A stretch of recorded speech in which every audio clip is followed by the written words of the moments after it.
পরশুদিন হয়ে যাওয়ার কথা। হ্যাঁ বলে দাও যে আমরা নেক্সট উইকে ট্রাই দিব।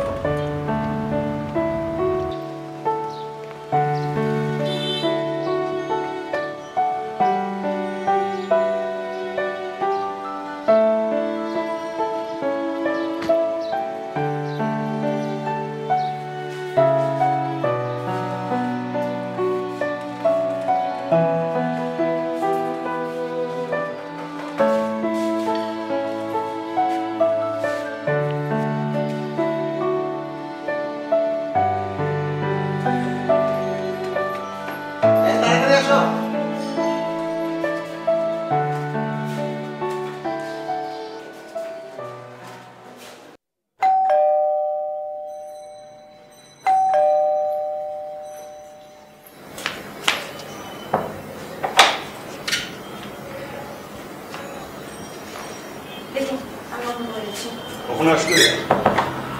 এই তো কখন হবে, 12টা নাগাদ। আলাপ হয়েছে? হ্যাঁ হলো তো, নিজেরা এসে আলাপ করে গেছে।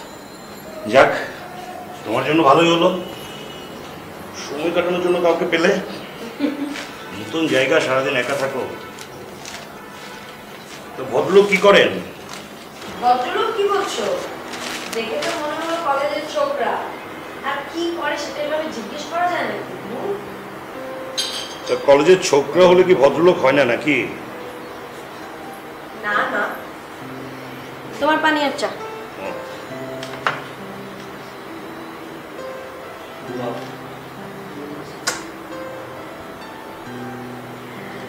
ভদ্রলোক মানে আমার কাছে বিষয়টা ধরো একটু বয়স্ক কোনো একটা মানুষ, একটু ভারী কি কোনো একটা মানুষ, মানে তোমার মতো।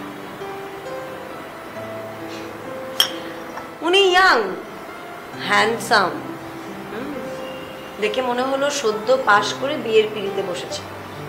তাই না? শোনো না, দেখে মনে হলো ওনারা গান খুব ভালোবাসে। এত এত রেকর্ড, সিডি, আমি তো মুগ্ধ। সম্ভবত ওই আপাও গান করতেন বা করেন। তোমায় শোনালো বুঝি? আর দেখ, প্রথম দিন এসেই আমাকে গান শোনানোর ওনার দায় পড়েছে বুঝি। তানপুরার হারমোনিয়াম দেখে আমি জিজ্ঞেস করেছিলাম, তখন উনি বললেন যে উনি গান করতেন, এখনো করেন। গান তো একসময় তুমিও গাইতে নাকি?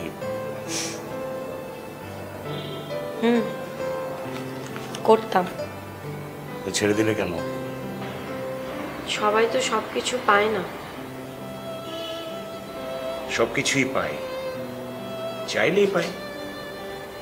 মীরা, মানুষ নিজের ভাগ্যটা নিজেই গড়ে। পায় না, ইচ্ছে থাকলেও পায় না। সবার তো একরকম পরিস্থিতি থাকে না পার্থ। তুমি পেরেছ, আমার ইচ্ছে আছে কিন্তু আমি তো পারলাম না। কি বোঝাতে চাইছো তুমি? এই যে যেমন ধরো বাবা, বাবা যদি না চাইতেন তাহলে তো তোমার আমার বিয়েটা হতো না। আর তোমার আমার বিয়েটা না হলে এখন হয়তো আমি পৃথিবীর অন্য কোনো প্রান্তে, অন্য কোনো দেশে থাকতাম। ও, তার মানে আমাকে বিয়ে করে তুমি সুখী নও? মানে এই বিয়েতে তোমার মত ছিল না, তাই তো? হয়েছে তো, হয়তো বাধ্য হয়েছি সুখী হতে। পার্থ, বিয়ের আগে স্কলারশিপের ব্যাপারটা তো তুমি জানতে না? হ্যাঁ। বাবা চাইলেন, তোমার সাথে আমার বিয়েটা হলো, স্কলারশিপটা নিয়ে তো আর কিছু আগাতে পারলাম না, কিছুই হলো না। আর তুমিও কিভাবে জানি বাবাকে ম্যানেজ করে ফেললে। তারপর আর কি, ব্যাস রাজ্য সহ রাজকন্যা। এই, এগুলো কি বলছো তুমি? আমি আজকে নিজের যোগ্যতা এই পজিশনে নিরা। এটাই তো তোমার দক্ষতা। নেহাত বাবার ফেভারটা না পেলে। নীরা, এটা তুমি কি বলছো? নীরা, আমি তোমাকে খুব ভালোবাসি Neera, I love you Neera. কে এলো আবার? আমি দেখছি।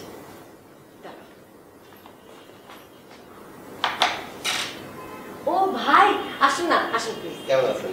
ঠিক আছে, দাদা উঠতে হবে না প্লিজ। বসুন। বসুন।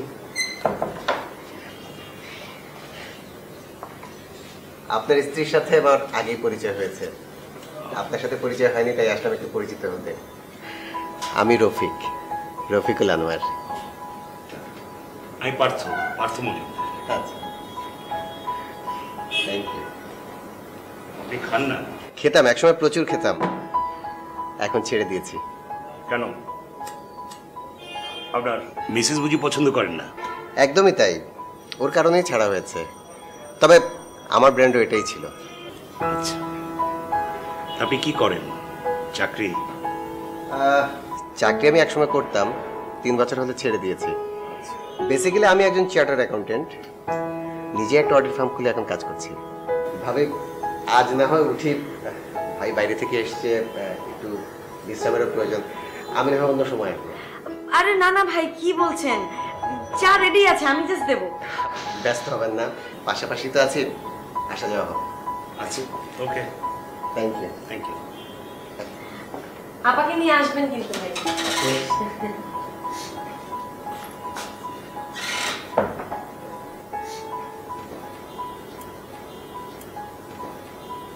ওনারা খুব মিশুক, তাই না বলো? তো তোমার জন্য ভালোই হলো, আর একা থাকতে হবে না। একদম তাই, আমি খাবার দিচ্ছি, তাড়াতাড়ি চলে এসো।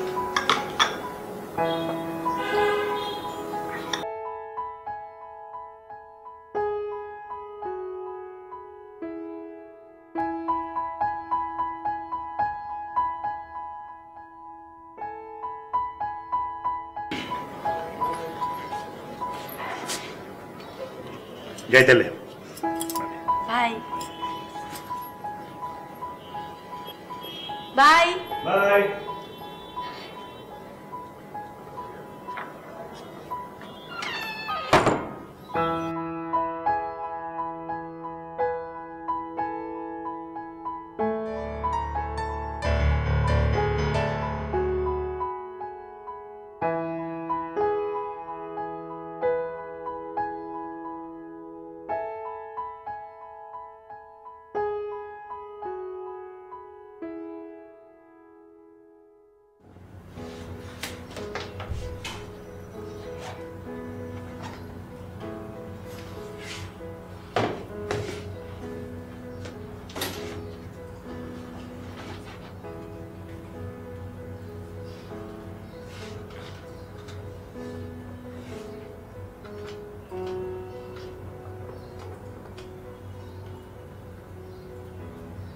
এখানে কফি পাঠাও।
আপাকে নিয়ে আসবেন কিন্তু। থ্যাংক ইউ ভাই।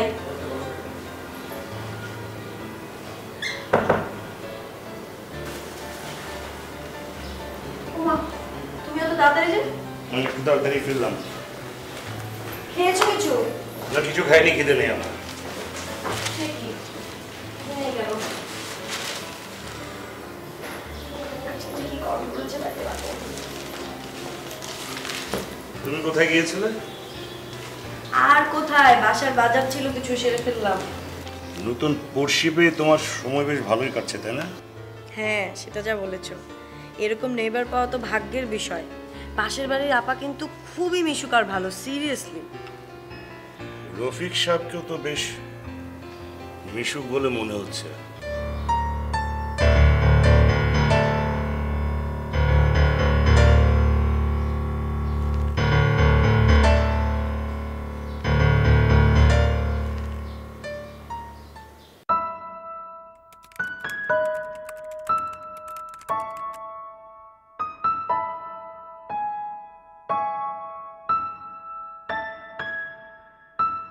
নীরা, আমাকে এক কাপ চা দিবে প্লিজ?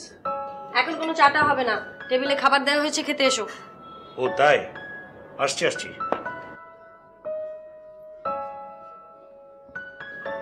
আরে এসো না। আসছি আসছি। আজকে তোমাকে একটা নতুন ডিশ খাওয়াবো, খেয়ে বলতে হবে কেমন হয়েছে। নতুন কোনো রেসিপি ডাউনলোড করলে বুঝি? মোটেই না। এই যে। ও মা, তুমি চিংড়ি মাছের দো পেঁয়াজি রাখতে পারো? আগে খেয়ে বলো তো কেমন হয়েছে।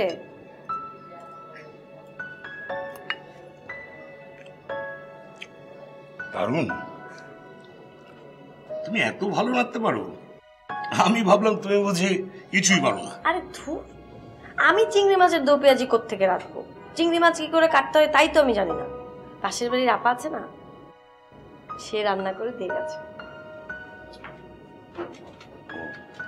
প্লেটটা খালি দিও না, কিছু রেঁধে দিও। খালি দিতে নেই। কি রেঁধে দেবো? আমি কি পারি নাকি কিছু রান্না করতে? ভাবছি আইসক্রিম বানিয়ে দেবো, সেটা পারি। তাই দিও।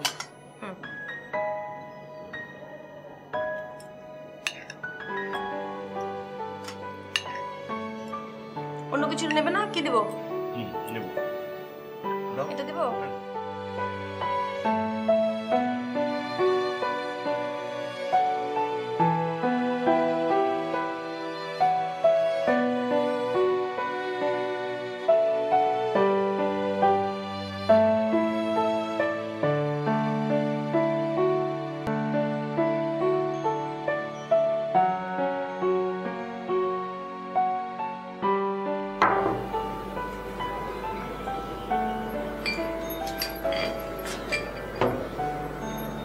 এগুলো কি?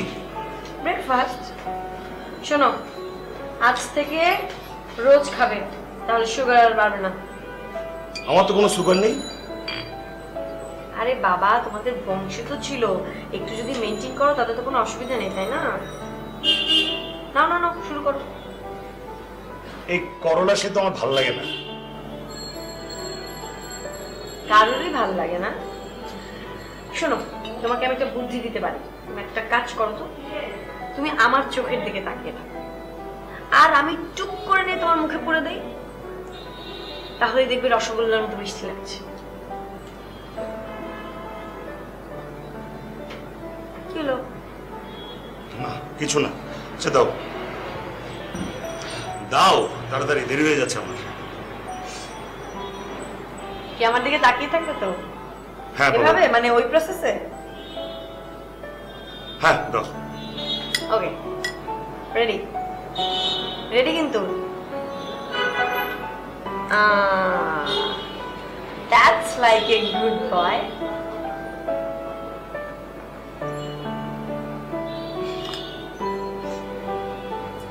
না না না, তাতে ব্রেকফাস্ট শেষ করে ফেলো, অফিসে দেরি হয়ে যাচ্ছে কিন্তু। এই যে রেডি।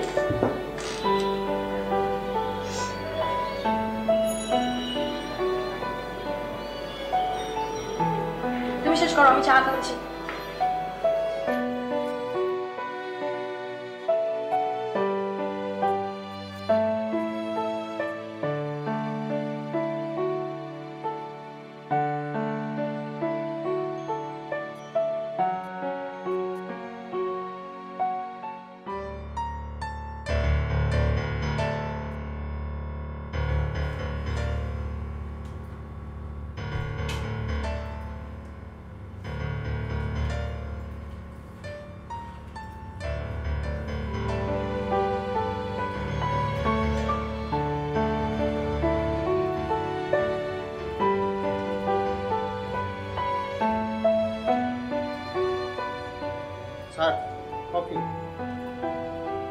স্যার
তবু মনে রেখো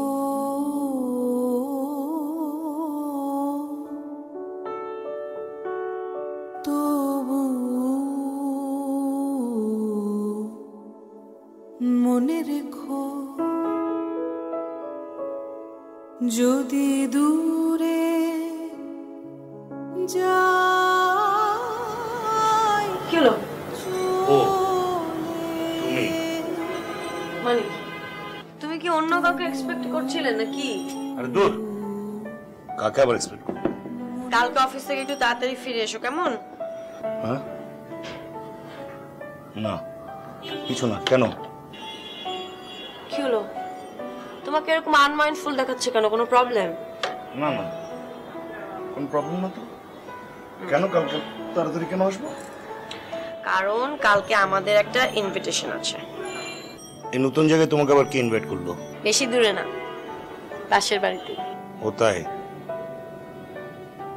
তা উপলক্ষ কি? কালকে ওদের অ্যানিভার্সারি। হ্যাঁ নিশ্চয়ই আসবো। কি তাড়াতাড়ি চলে এসো। হ্যাঁ নিশ্চয়ই। ভদ্রমহিলাকে দেখার বড় কৌতূহল আমার। ভদ্রমহিলা ভীষণ লাজুক জানো, আর কেমন যেন আশ্চর্য। আমি মানে তুমি আসার আগে আমরা দুজন মিলে গল্প করছিলাম, যেই উনি শুনলো যে তুমি চলে এসেছো, মানে গাড়ির শব্দ পেয়েছে, তাড়াতাড়ি করে নিজের বাড়ি চলে গেছে। আমি বুঝতেই পারলাম না কেন। আর তুমি কি মিসেস রফিকের জন্য খুব টেনশন হচ্ছে তাই না?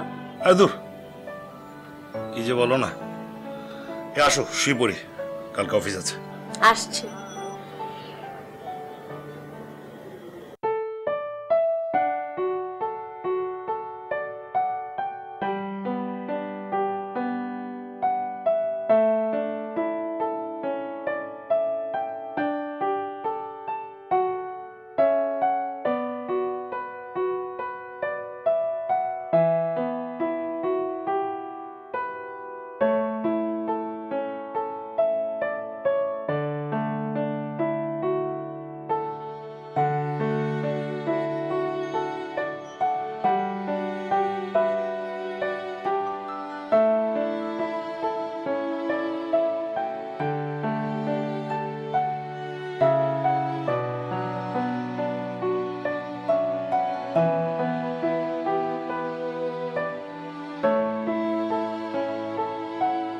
আরে তুমি চলে এসেছো? আচ্ছা তোমার সাথে পরিচয় করে দিই, রফিক ভাই, ওনার সাথে তো আগেই পরিচয় আছে। ও হ্যাঁ, ভালো আছেন? হ্যাঁ আছে। আর উনি হচ্ছেন স্নিগ্ধা আপা।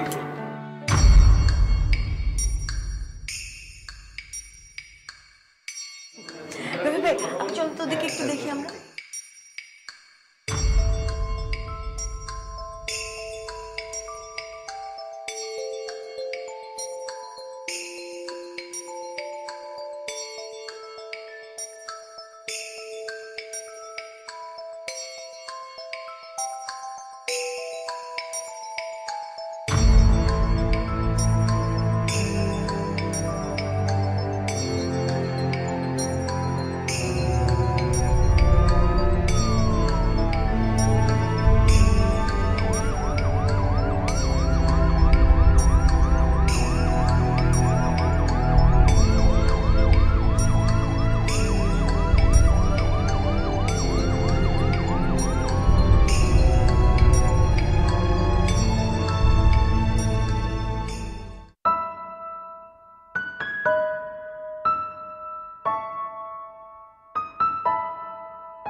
ভয় পেয়েছেন? না, হ্যাঁ, আবার ডাক্তার আমার আমার আমার অসুখটা কি সারবে না? আরে না না, সারবে না কেন? অবশ্যই সারবে। আসলে অসুখ সারানোর চাইতে ওষুধটা কি সেটা ধরাটাই হচ্ছে আসল কথা। হ্যাঁ, অসুখ মানে অদ্ভুত একটা অসুখ, অদ্ভুত একটা ঘটনা, জানেন? অদ্ভুত একটা ঘটনা। কোন ঘটনাটা? ওই যে ও ঘরে ঢুকলো, আমার দিকে তাকালো, আমার ঘরের ড্রেসিং টেবিলটা আয়না দিয়ে না ঘরে ঢোকার দরজাটা দেখা যায়। ও ও ওখানে এসে দাঁড়ালো, তারপর ওর প্যান্টের বেল্টটা হ্যাচকা মেরে টেনে আমাকে চাবুকের মতো মারা শুরু করলো। উফ, ওর অনেক রাগ হয়েছিল, হয়তো আমিও তখন আমার রাগ ধরে রাখতে পারতাম না। এরকম ঘটনা কি আগেও ঘটেছে? আচ্ছা, কিছু মনে করবেন না। হ্যাঁ, আপনার সাথে আপনার হাজবেন্ডের আন্ডারস্ট্যান্ডিংটা কেমন? আমাদের বিয়ে হয়েছে 7 বছর। পারিবারিকভাবেই বিয়ে হয়েছিল। 1 বছর পরেই রায়না হলো। সবকিছু ভালোই চলছিল। তারপর ধীরে ধীরে উপলব্ধি করলাম আমাদের মাঝখানে একটা দেয়াল তৈরি হয়েছে। ও সবসময় নিজেকে নিয়ে ব্যস্ত থাকতো।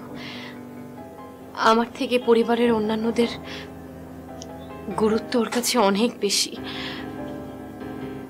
পরিবারের কোনো সমস্যা ওকে বলতে গেলে ও তেমন কোনো পাত্তা দিত না। ছোট বড় নানান ধরনের সমস্যা নিয়ে সবসময় আমাকে সন্দেহ করত। তারপর থেকেই আমার ভেতরে একটা জড়তা, একটা ভয়, একটা দ্বিধা কাজ করত। আপনার ধারণাটা তো ভুলও হতে পারে। না না, হতে পারে না ডাক্তার, আমার ধারণা ভুল হতে পারে না। আচ্ছা ডাক্তার, আমি যে অন্যায়টা করেছি, এই যে আমার ভুলে যাওয়া, এই যে আমার ভয়, আমার অবিশ্বাস, আমার সন্দেহ দিনের পর দিন, না, এভাবে কন্টিনিউ করা যায় না ডাক্তার।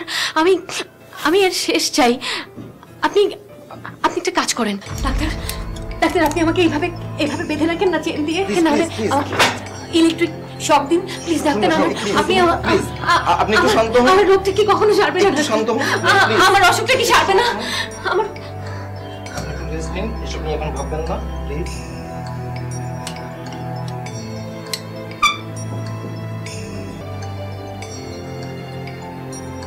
রেস্ট নিন। ডাক্তার, আমার মেডিসিনের ডোজটা একটু বাড়িয়ে দেন। আমার ঘুম আসছে না। শুধু ভয়।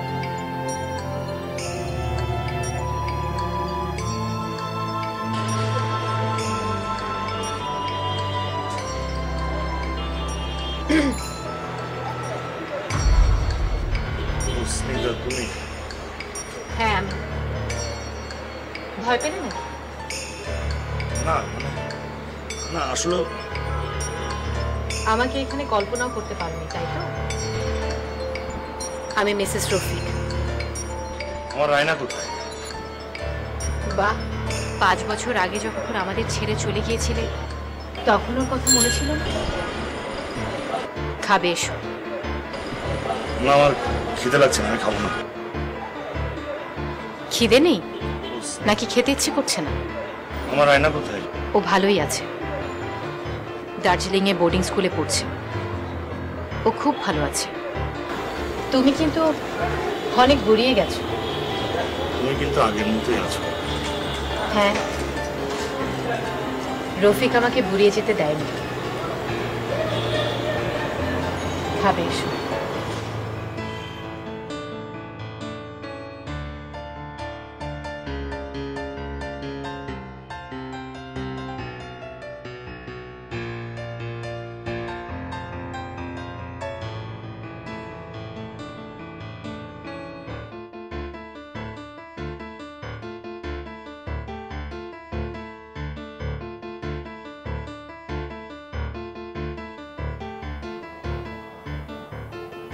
নতুন কোনো পারফিউম ইউজ করলে বুঝি?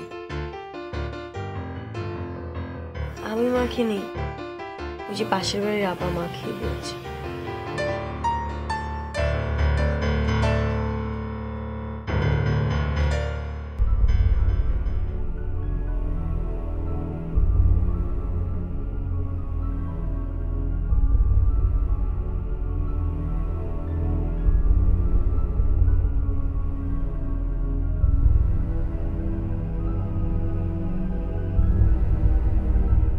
শোনো, আমার খুব ঘুম পাচ্ছে, টায়ার্ডও লাগছে, একটু লাইটটা নিভিয়ে দেবে প্লিজ প্লিজ প্লিজ, দাও না একটু লাইটটা নিভিয়ে।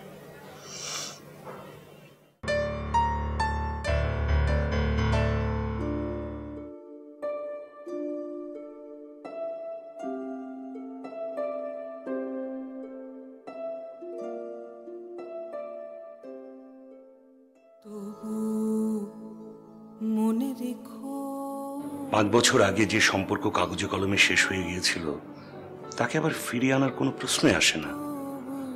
কিসের এত তাগিদে স্নিগ্ধা এমন করছে? কেন প্রতিদিন সে ব্যালকনিতে এসে দাঁড়ায়? কেন পুরনো গানের রেকর্ডগুলো বাজায়? উফ, আমি কিছুই ভাবতে পারছি না। স্নিগ্ধা কি কোনো প্রতিশোধ প্রবণতায় নীরাকে দিয়ে এসব করাচ্ছে? নীরা কি স্নিগ্ধার পূর্ব পরিচয় জেনে গেছে? না না, তা কি করে হবে? সেরকম হলো তো নীরার আচরণ স্বাভাবিক হতো না। ওহ, আমি আর ভাবতেই পারছি না। যদি পুরাতন প্রেম ঢাকা পড়ে যায়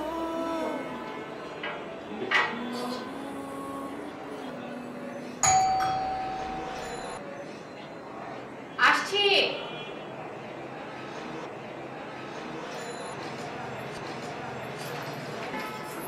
ওমা, তুমি? দরজা খোলা ছিল?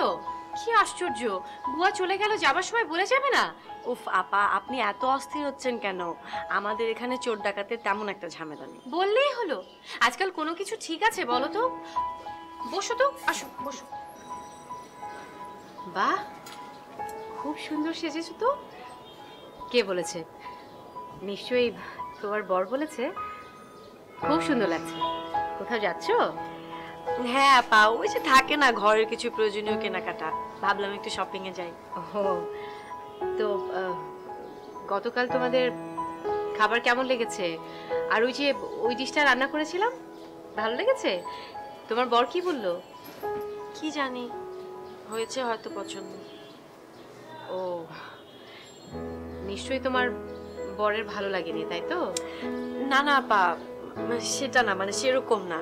আসলে হয়েছে কি, অন্য কোনো দিন নতুন কোনো ডিশ দিলে না খুব উৎফুল্ল হয়ে গোগ্রাসে খেতে থাকে, অনেক প্রশংসা করতে থাকে, অনেক কথা বলতে থাকে। কিন্তু কালকে না কেমন আনমাইন্ডফুল হয়ে গেল, কিছু বলছে না, মন খুলে কথা বলছে না। কিন্তু বাই দ্য ওয়ে আপা, আপনি কিন্তু ভীষণ ভালো রান্না করেন। রফিক ভাই নিশ্চয়ই খেতে খুব পছন্দ করে। আমি না কিছু রাঁধতেই পারি না। আচ্ছা শোনো, আজ তোমাকে একটা নতুন ডিশ শেখাবো। বুঝলাম, কিন্তু রফিক ভাই কি লাকি, আপনার মতো এত রোমান্টিক একটা বউ পেয়েছে। কেন, পার্থ বুঝি রোমান্টিক না? আর রোমান্টিকতা, সে তো সারাক্ষণ অফিসের এই কাজ সেই কাজ, রোমান্স করার সময় কোথায়? ভাল লাগে না। আচ্ছা আপা, রফিক ভাই নিশ্চয়ই আপনাকে খুব ভালোবাসে। নীরা, ভালোবাসার ব্যাখ্যাটা আসলে এক একজনের কাছে এক এক রকম। আমার আর তোমার রফিক ভাইয়ের ভালোবাসা হলো একটা খড়কুটো। মানুষ মহাসমুদ্রে পড়লে যেমন খড়কুটো পেলে আঁকড়ে ধরে, রফিক হচ্ছে আমার সেই খড়কুটো। আপা, এত কঠিন কথা আমি কোনোদিন শুনিনি। আমি কিছু বুঝতে পারছি না আর বুঝতেও চাই না। আমি বাবা এখন উঠবো তাড়াতাড়ি। আরে কিছু খেয়ে যাবে না? আপা আজকে না, অন্য আর একদিন। আচ্ছা একটা কাজ করলে কেমন হয়, আপনিও চলুন না আমার সাথে। না না নীরা, আজ তুমি একাই যাও, আমি আরেকদিন যাব। সত্যি? সত্যি। ঠিক আছে, আজকে উঠি।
না মানে নীরা নেই।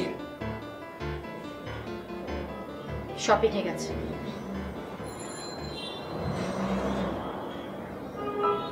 বাইরে দাঁড়িয়ে কেন? অন্যের স্ত্রী ঘরে আসতে সংকোচ হচ্ছে?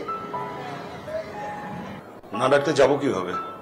ডাকার অধিকার তো অনেক আগেই হারিয়ে ফেলেছ। আসো।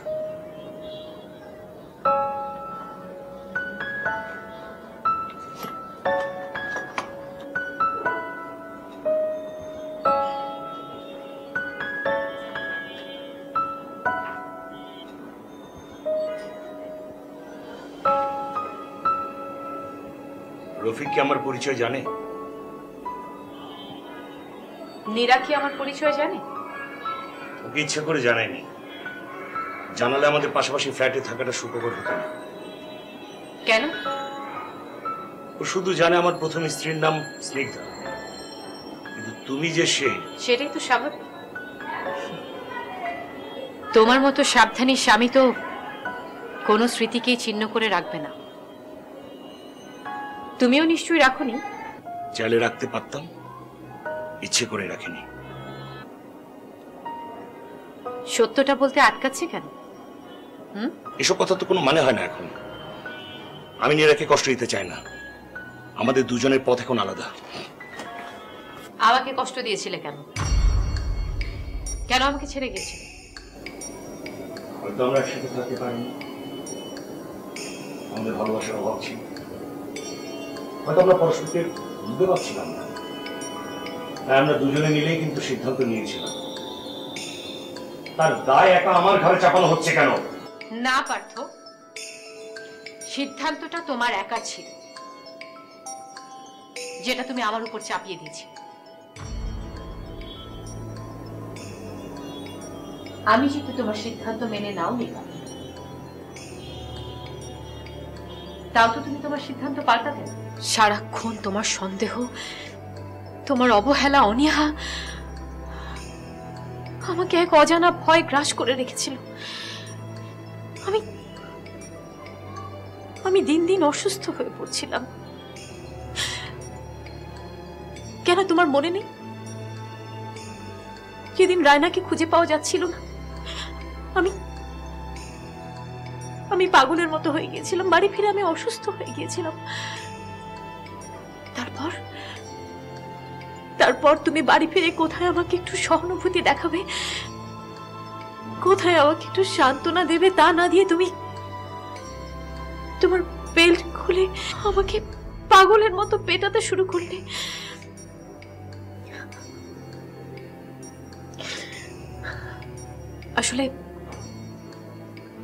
আসলে তখন আমার মনে হয়েছিল তোমার দয়ায়, তোমার করুণায় বেঁচে থাকার চাইতে তোমাকে ছেড়ে চলে যাওয়াটাই আমার জন্য অনেক সম্মানজনক। আর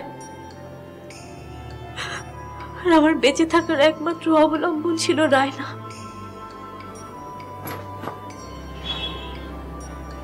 স্নিগ্ধা,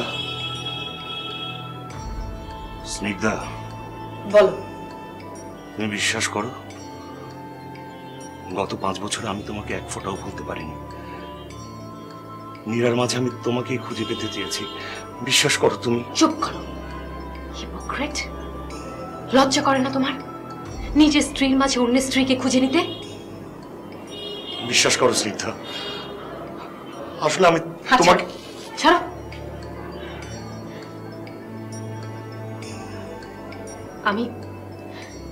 আমি রফিককে ঠকাতে পারবো না পার্থ। ও আমাকে অনেক ভালোবাসে। আমার পেছনে সব কথা জানার পরও আজ পর্যন্ত এক বিন্দু ভালোবাসা আমার প্রতি ওর কমেনি। এমনকি তোমার কথা জেনেও না। কি বলছো তুমি? রফিক আমার পরিচয় জানে? ভয় নেই, নীরা তো জানে না।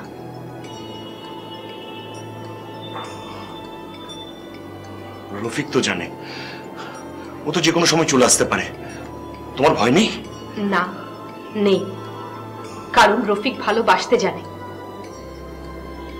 ও তাই? তা কতটুকু ভালোবাসতে জানে রফিক? তোমার চাইতেও বেশি। অন্তত অবিশ্বাসী না। ও, আমি অবিশ্বাসী? তাহলে এখন আমি দেখব, এখন আমি যাচাই করে দেখব রফিকের ভালোবাসার বিশ্বাসের গর্ব আমি দেখব। তুমি কিন্তু আমাকে আটকাতে পারবে না নীরা। ছাড়ো তো, এর চাইতে বেশি আর তুমি কি পারবে?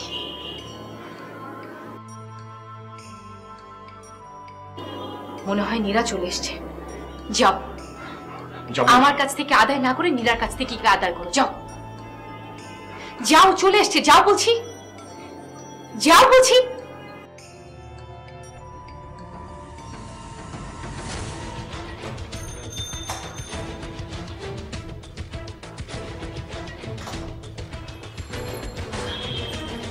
কি ব্যাপার আপা, এখানে দাঁড়িয়ে আছেন? ভূত দেখলেন মনে হচ্ছে। না না না, আরে না না, তুমি তোমার শপিং শেষ? হ্যাঁ, শেষ হয়ে গেছে। ও, কে রফিক ভাই এলেন বুঝি? কই না তো, ও ও তো এত তাড়াতাড়ি বাড়ি ফেরে না। কি কিনেছো দেখি? এই উল পেয়েছো? হ্যাঁ, আজকাল তো উলের অনেক দাম, ভালো উল তো পাওয়াই যায় না, আর পাওয়া গেলেও অনেক দাম।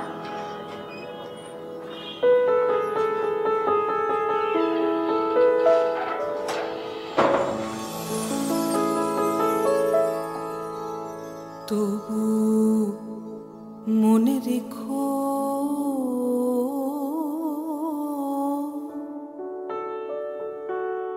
তবু মনে রেখো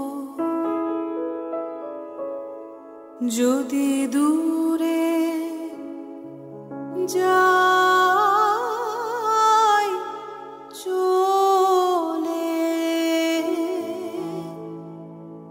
তবু মনে রেখো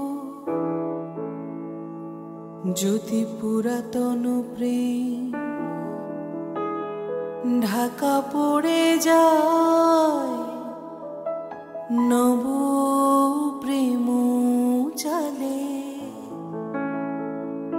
যদি থাকি কাছাকাছি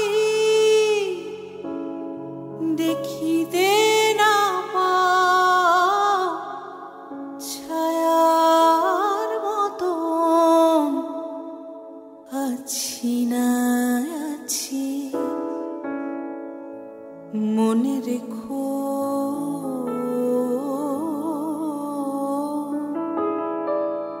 তবু মনে রেখো